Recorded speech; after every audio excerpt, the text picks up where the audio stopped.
Samajwadi party से विधायक रहे इरफान सोलंकी हमारे साथ मौजूद हैं बातचीत करने के लिए। कई विषय हैं जिस पर उनसे हम बात करेंगे। सर, रमज़ान का महीना आ रहा है, इबादत का महीना है, और क्या तैयारियां करके रखी हैं आपने क्षेत्र में अपने, और किस तरह से जो है वो चीज़ों को आगे बढ़ाएंगे? क्योंकि कई चीज़ें देख रहे हैं कि आप जो है वो सदन में उठा रहे हैं कई मुद्दों को। सबसे पहले तो मैं आपके चैनल के द्वारा पूरे देशवासियों को, राष्ट्रीय श्री अखिलेश यादव जी, हमारा परिवार, हमारी बेगम विधायक नसीम सोलंकी और हमारी तरफ से रमज़ान की दिली मुबारकबाद और आने वाले होली के त्यौहार की भी हार्दिक शुभकामनाएं। क्योंकि ये त्यौहार होते हैं वो हमें जीने का तरीका सिखाते हैं। ये त्यौहार ऐसे होते हैं जहाँ आदमी अपने आप को भूल जाता है, हर आदमी को गले लगाता है, चाहे वो होली के रंग में रंगता हो या रमज़ान में ये साथ रोज़ा खोल के एक दूसरे को बताता है कि मज़हब नहीं सिखाता है आपस में बैर रखना। जो मज़हब होता है वो एक दूसरे को, चाहे अमीर हो गरीब हो, जब दस्तरखान लगता है तो एक साथ रोज़ा खोलता है, जब होली का रंग चलता है तो एक दूसरे को गले लगाया जाता है। और यही त्यौहार की खूबी और यही भारत की खूबी है। सारे त्यौहार इसीलिए भारत में, और भारत इसीलिए सोने की चिड़िया कहलाया जाता है।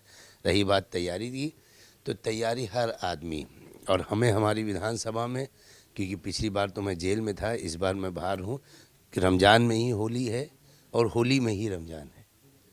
तो पिछली बार भी ये हुआ, तो मैं चाहूँगा कि हमारे शहर में और हमारे देश में अमन चैन बरकरार रहे। दोनों समाज के लोग, दोनों भाई आपस में मिल के दोनों त्यौहार को बनाएं और दोनों त्यौहारों में सहयोग करें। क्योंकि जब दोनों के त्यौहार अच्छी तरह बनेंगे तो दिलों में खुशी भी होगी और आपस में प्यार भी बढ़ेगा। एक सवाल ये है कि लगातार समाजवादी पार्टी का कुनबा बढ़ता जा रहा है। नसीमुद्दीन सिद्दीकी, जो कि उत्तर प्रदेश में मुस्लिम चेहरे का बड़ा नाम है, वो शामिल हो गए समाजवादी पार्टी में, और उनके साथ आए थे मुहिबुल्लाह नदवी, रामपुर से सांसद। तो बड़े कयास लगाए जा रहे हैं कि साहब ये एक नया धड़ा तैयार हो गया आज़म खां के ख़िलाफ़। तमाम तरह की जो है वो बातें, तमाम तरह की चर्चाएं। आप भी पार्टी में लंबे समय से हैं, मुसलमानों की लीडरशिप आपके हाथ में भी है। कैसे देखते हैं इन सब चीज़ों को? देखिए, सबसे पहले बात तो मैं आपको एक बता दूं, मेरे पास सिर्फ मुसलमानों की लीडरशिप नहीं है। मैं मुस्लिम लीग का नेता नहीं हूं, मैं समाजवादी पार्टी का नेता, समाजवादी पार्टी का नेता भी नहीं हूं, एक कार्यकर्ता हूं। और मुझे मेरी विधानसभा में हर वर्ग का वोट मिलता है और अभी छूटने के बाद मुझे हर वर्ग का आदमी प्यार कर रहा है। देखिए, अब भी आपने जब अपने सवाल मुझसे पूछा तो ये कहा कि समाजवादी पार्टी का विस्तार हो रहा है, कुनबा बड़ा हो रहा है, तो उसमें नसीमुद्दीन साहब आए, मैं उनका दिल से स्वागत करता हूँ। अल्लाह ताला उनके आने का हमारे समाजवादी पार्टी में और फ़ायदा पहुँचाए, हर समाज को फ़ायदा पहुँचे। देखिए, कोई भी किसी का रिप्लेसमेंट नहीं हो सकता। हाँ, उनकी जगह आके काम कर सकते पर रिप्लेसमेंट नहीं हो सकता। आज आज़म खान साहब जो हैं वो अब्दुल्ला नहीं हो सकते, मेरे वालिद जो थे वो मैं नहीं हो सकता हूँ, जो मैं था वो मेरी बीवी नहीं हो सकती। तो अल्लाह ताला ने हर आदमी के अंदर एक खूबी दी है और एक कहीं ना कहीं कमियां हैं, क्योंकि चांद में भी दाग है। आज़म खान साहब है, नसीमुद्दीन साहब है, तो इनका मेल नहीं है। अच्छा, फिर आज़म खान साहब रहते हैं उधर आपके पश्चिम की तरफ रहते हैं, नसीमुद्दीन साहब सेंटर यूपी में रहते हैं, तो कोई बात ही नहीं है। तो देखने का नज़रिया है साहब। अभी कहा जाए सिमाब नकवी इतने बड़े पत्रकार हो गए, माइक पकड़ते हैं, तो भाई ये हमारा काम है। जहाँ अखिलेश यादव जी जिस आदमी, जिस कार्यकर्ता को उचित समझेंगे वहाँ उसको भेजेंगे, वहाँ उसको काम करना। और मेरी जानकारी ये है, जब 2007 में पहली बार मैं विधायक बन के आया तो नसीमुद्दीन साहब मेरे सामने यानी सत्ता में बैठे थे, बहन जी में बड़े नेता थे। आज जो भी हालात रहे हों, तो आज माशाल्लाह उनके साथ काम करने का मौका मिलेगा और इंशाल्लाह हम उनका अनुभव लेंगे, उनके अनुभव से हम सीखेंगे और समाजवादी पार्टी को और आगे ले जाने की बातें करेंगे।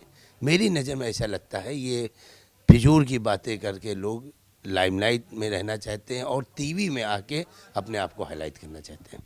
एसआईआर को लेकर आज एक प्रतिनिधिमंडल जा रहा है चुनाव आयोग मिलने के लिए। आपके यहाँ भी गड़बड़ियाँ चल रही हैं, बड़े बड़े आरोप लगाए गए।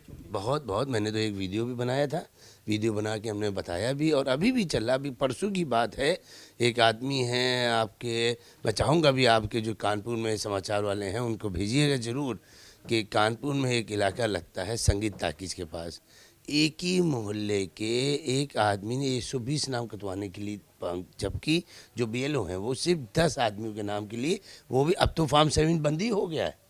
चुनाव आयोग ने फार्म 7 पे रोक लगाने के लिए कहा है, जो हम लोगों ने मांग करी है कि चुनाव आयोग इस पे रोक लगाए, क्योंकि काम इसका चल ही नहीं रहा है। और जब आपने 1 जनवरी को वोटर लिस्ट में नाम छाप दिए हैं, मेरा नाम अल्हम्दुलिल्लाह आ गया, आपका नाम आ गया, तो ये मेरा कोई अधिकार नहीं हम आपका नाम कटवाएं।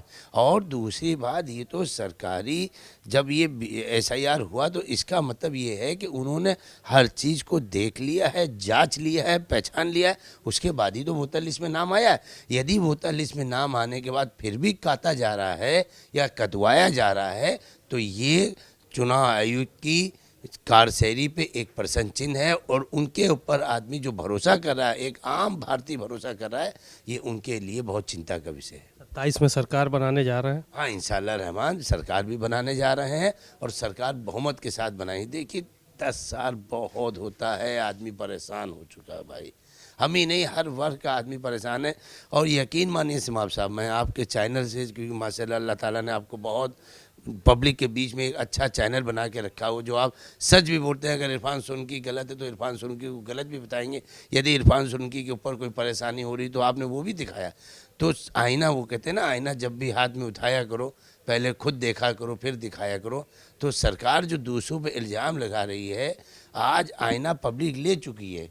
जब सरकार के चुने हुए या सरकार के प्रतिनिधि या सरकार के जो उम्मीदवार बनाए जाएंगे, यानी बीजेपी के जो उम्मीदवार जनता के बीच में जाएंगे, तो जनता उनके लिए आईना लेके खड़ी हुई है और दिखाएगी साहब, देखिए पिछले 10 साल में आपने ये करा हुआ है। गंगन को आरती क्या और पढ़े लिखे को फारसी क्या। धन्यवाद। शुक्रिया बहुत बहुत। आपने इरफान सोलंकी साहब को सुना और कहा कि हाथ कंगन को आरसी क्या, पढ़े लिखे को फारसी क्या।